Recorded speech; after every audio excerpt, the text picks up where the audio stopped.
എല്ലാവർക്കും ഓക്കെ ആണെന്നുണ്ടെങ്കിൽ നമുക്ക് സ്റ്റാർട്ട് ചെയ്യാം. ഓക്കെ, നാദര, ഇന്നൊരു വിവാദ പരാമർശം വന്നിട്ടുണ്ട്. ബിഗ് ബോസിൽ പോയ സ്ത്രീ കണ്ടിരുന്നു, കേട്ടായിരുന്നു. എന്താണ് അതിനെക്കുറിച്ച് പറയാൻ? എനിക്ക് പലരും കമന്റിലൂടെ പറയുന്നുണ്ട് അഖില് കാണിച്ചൊരു ധൈര്യത്തെ, ഞാൻ ആ ധൈര്യത്തെ അംഗീകരിക്കുകയും സപ്പോർട്ട് ചെയ്യുകയും ചെയ്യുന്നുണ്ട്. ഇങ്ങനെ തുറന്ന പരാമർശം നടത്താൻ കാണിച്ച ധൈര്യം. പക്ഷേ അതൊരു കൂട്ടം മനുഷ്യരെ ആക്ഷേപിച്ചുകൊണ്ടാകരുത്. പ്രത്യേകിച്ച് സീസൺ 5 സ്ത്രീകൾ പലരും, സ്ത്രീകളിൽ ആദ്യം ജനറലൈസ് ചെയ്ത് പറഞ്ഞു, പിന്നെ അതിൽ ചിലർ എന്ന് പറഞ്ഞു. പക്ഷെ എനിക്ക് തോന്നുന്നില്ല അത് എത്രത്തോളം വാലിഡ് ആണെന്നുള്ളത്. അത് അഖിൽ പറയുന്നുണ്ട്, ഈ പറഞ്ഞ പോലെ തെളിവുണ്ടെന്ന്. തെളിവ് തരാത്ത പക്ഷം അതൊരു എന്താ പറയട്ടെ, ആരോപണം മാത്രമാണ്.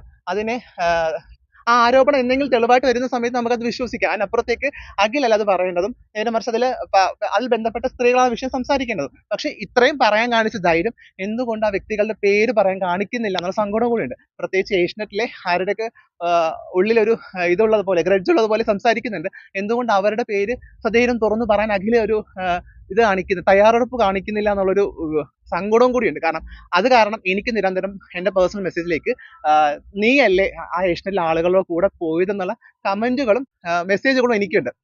ട്രാൻസ് വനിതയായ എനിക്ക് അത്തരത്തിലുണ്ടെങ്കിൽ എന്റെ കൂടെ മത്സരിച്ച സഹമത്സരാർത്ഥികൾ, വനിതകളായിരിക്കുന്ന ആളുകൾക്ക് എത്രത്തോളം സൈബർ ബുള്ളിങ്ങും ഇല്ല എത്രത്തോളം അവര് ഒരു തെറ്റിന്റെ നേരെ നിൽക്കുന്നു എന്നുള്ളത് എനിക്ക് മനസ്സിലാക്കാൻ സാധിക്കുന്നു. എനിക്ക് ഒരു തരത്തിലും അഖിൽ പറഞ്ഞ സ്റ്റേറ്റ്മെന്റിനോട് യോജിക്കാൻ സാധിക്കില്ല എന്നുള്ളതാണ്.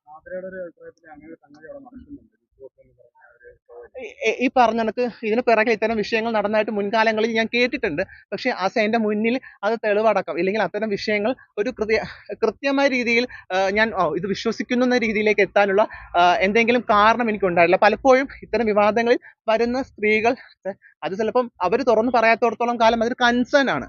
രണ്ടുപേരുടെ സമ്മതങ്ങളിൽ നടക്കുന്ന എന്തെങ്കിലും വിഷയമുണ്ടെങ്കിൽ അതിൽ മൂന്നാമതൊരാളെ എനിക്ക് പങ്കില്ല. അവർക്കത് ബുദ്ധിമുട്ടായി വരുന്ന, ഇല്ലെങ്കിൽ നമ്മൾ സിനിമകളിൽ കാണുന്ന കാസ്റ്റിംഗ് കൗച്ചാണ് അവിടെ നടക്കുന്നതെങ്കിൽ അത് തീർച്ചയായിട്ടും സൊസൈറ്റിയിൽ വരണം, സംസാരിക്കണം, അതൊരു വിഷയമാക്കണം. അതിന് ഈ പറഞ്ഞ അതിൽ ബന്ധപ്പെട്ട ആളുകൾ തന്നെ തോന്നുന്നു പറയുകയും വേണം. പക്ഷേ ഇത് ആരുടെങ്കിലും പേര് അഖിൽ ഇങ്ങനെ ഒരു വിഷയം പറയുമ്പോൾ അതിന് പിറകിൽ അനുഭവിക്കേണ്ടി വരുന്ന ഞാനടക്കമുള്ള ആളുകളാണെന്നുള്ളതാണ്. അതങ്ങനെ പറയുന്നത് ഭയങ്കര മോശമായിപ്പോയി എന്നുള്ളതാണ്. പിന്നെ അഖിൽ പറയുന്നുണ്ട് അഖിലിനെ പലവട്ടം ബിഗ് ബോസിന് പുറത്താക്കാൻ ശ്രമിച്ചു എന്നുള്ളത്. എനിക്ക് തോന്നുന്നില്ല അങ്ങനെ ബിഗ് ബോസ് അഖിലിനെ പുറത്താക്കാനായിരുന്നെങ്കിൽ അവർക്ക് മധുവിന്റെ ഒരു വിഷയം മതി. ഇല്ലാത്ത പക്ഷം അഖിൽ 102 ഡിഗ്രി പനിയുള്ള സമയത്ത് ആരോഗ്യ കാരണത്താൽ അഖിൽ പുറത്തു പോയി എന്നുള്ള സ്റ്റേറ്റ്മെന്റ് മാത്രം മതി. പുറത്തുപോയി അകത്തേക്ക് വന്ന ആളാണ് അഖിൽ. അപ്പൊ ആ സമയത്തും പുറത്താക്കാമായിരുന്നു. അതിനപ്പുറത്തേക്ക് ശോഭനെ ഒരു സ്റ്റേറ്റ്മെന്റ് പറഞ്ഞുകൊണ്ട് ഒരു വിഷയം ഉണ്ടായ സമയത്ത് ഇവിടുത്തെ സമൂഹത്തിലെ വനിതകൾ കൂടി ഒരു കേസ് കൊടുത്തു. അന്നൊരു വിഷയം ഉണ്ടായാൽ മതി, പോട്ടെ. ജുനൈസിന് തുണിവുക്കി കാണിച്ചു കൊടുത്ത വിഷയമായാലും മതി. ഇത്തരത്തിൽ നിരവധി വിഷയങ്ങളിൽ ബന്ധപ്പെട്ട ഒരാളെ ഏഷ്യന്റെ ഏത് സമയത്തും പുറത്താക്കാനുള്ള അവസരം ഉണ്ടായിരുന്നു. പലപ്പോഴും ഞങ്ങളാണത് പറയേണ്ടത്. അഖിലിനെ പുറത്താക്കാൻ അവസരം കിട്ടിയിട്ട് ബിഗ് ബോസ് പുറത്താക്കിയില്ല എന്നുള്ളത്. അത് ബിഗ് ബോസ് ഞങ്ങളോട് കാണിച്ച തെറ്റാണ്. എനിക്ക് തോന്നുന്നു അഖിലിനെ പലവട്ടം പുറത്താക്കാമായിരുന്നു, അത് അവർ ചെയ്തില്ല. അപ്പൊ അഖിലിനെ ഫേവറിസം ചെയ്തു നമുക്ക് പറയാം. പക്ഷെ ഞാൻ പറയില്ല, കാരണം അഖിൽ മാസ് ഓഫ് പീപ്പിൾസിന് വോട്ട് കിട്ടി ഒരു വിജയമായിട്ടുള്ള ഒരു ഷോ ആണ്. അതിൽ ഡിസർവിംഗ് ആണ് അഖിൽ. ആ ഡിസർവിങ്ങിനെ പക്ഷേ കോട്ടം തട്ടുന്ന രീതിയിലുള്ള സ്റ്റേറ്റ്മെന്റ് ആണ് അഖിൽ ഇപ്പം പറഞ്ഞിട്ടുള്ളത്. അത് സിബിനല്ലേ ഈ വിഷയം സംസാരിക്കേണ്ടത്. സിബിന് പറയാത്തോടത്തോളം കാലം എവിടെ നിന്നെങ്കിലൊക്കെ, പിന്നെ പ്രത്യേകിച്ച് മെഡിക്കൽ ടീമിനെ പറ്റിയൊക്കെ അഖിൽ പറയുന്നുണ്ട്. എനിക്ക് തോന്നുന്നില്ല അഖിലിന് ഇപ്പൊ ഐൽസിന് അസുഖം വന്നപ്പോൾ പോലും ഭയങ്കരമായിട്ട് എഫേർട്ട് എടുത്തൊരു വലിയ മെഡിക്കൽ ടീം ഏഷ്യനെറ്റും ബിഗ് ബോസിനും ഉണ്ടെന്നുള്ളത്. ഞാൻ ഏഷ്യനെറ്റ് ചലഞ്ച് ചെയ്തിട്ടുള്ള ആളാണ്, നിങ്ങൾക്ക് എല്ലാവർക്കും അറിയാം.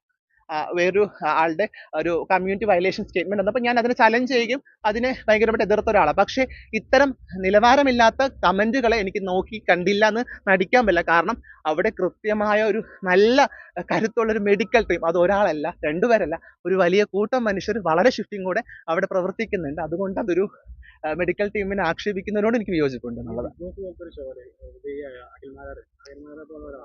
ഇങ്ങനെ വന്നിട്ട് സ്ത്രീകൾ അങ്ങനെ പറയാൻ സാഹചര്യം ഉണ്ടായതാണ്. അപ്പൊ സ്ത്രീകൾ കൂടെ കിടക്കുന്നു കൊടുക്കുന്നു എന്നുള്ള രീതിയിൽ വരെ പറയാനുണ്ടെങ്കിൽ അതിനൊരു കാരണം ഉണ്ടായിക്കൂടായില്ലല്ലോ.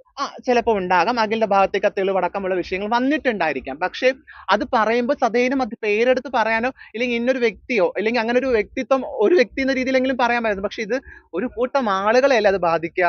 അത് ഒരാളെന്നോ ഇല്ലെങ്കിൽ ഒരാളാണെങ്കിൽ പോലും അത് ആരാണെന്നുള്ള ഒരു ക്യൂരിയോസിറ്റി ജനങ്ങൾക്ക് ഇപ്പോഴും ഉണ്ട്. അതുകൊണ്ടാണ് കമന്റ് ബോക്സ് നിങ്ങൾ പരിശോധിക്കുക. ഞങ്ങളുടെ എല്ലാവരുടെയും കമന്റ് ബോക്സുകളിൽ നിങ്ങൾ നോക്കുക, നീ അല്ലേ കിടന്നു കൊടുത്തതെന്ന് ആളുകൾ ചോദിക്കണമെങ്കിൽ അതിന് ഉത്തരം കൊടുക്കുക. ഇല്ല നമ്മൾ എത്ര വട്ടം പറയാൻ സാധിക്കും? അല്ലെ നമ്മൾ അത് എന്തുകൊണ്ട് പറയുന്നു? നമുക്ക് അഖിൽ പറഞ്ഞ ഒരു ആരോപണത്തിന്റെ പേരിൽ ഒരു സൈബർ ബുള്ളിങ് അനുഭവിക്കേണ്ടി വരുന്നു. ഞാൻ എന്റെ സ്റ്റോറി നോക്കി നിങ്ങൾക്ക് മനസ്സിലാവും. എന്നെ പലപ്പോഴും കമന്റിലും മിക്കയിടത്തും മെൻഷൻ ചെയ്യുന്നു ഞാനാണ് ആ വ്യക്തി എന്ന് പറഞ്ഞിട്ട്. അതിപ്പം ഞാൻ തുറന്നു പറയാൻ ധൈര്യം കാണിക്കുന്നു, എന്നെ അങ്ങനെ പറഞ്ഞു എന്നുള്ളത് ഞാൻ പറയുന്നു നിങ്ങളടുത്ത്. പക്ഷേ ഇതുപോലെ പലരുടെയും കമന്റ് ബോക്സുകൾ പരിശോധിച്ചാൽ നിങ്ങൾക്ക് അത് മനസ്സിലാക്കാൻ സാധിക്കും. അപ്പൊ അവരനുഭവിക്കുന്ന മാനസിക ബുദ്ധിമുട്ടിന് കാരണക്കാരൻ അഖിലാണെന്നുള്ളതാണ്. അപ്പൊ ഈ ഷിബിൻ പുറത്ത്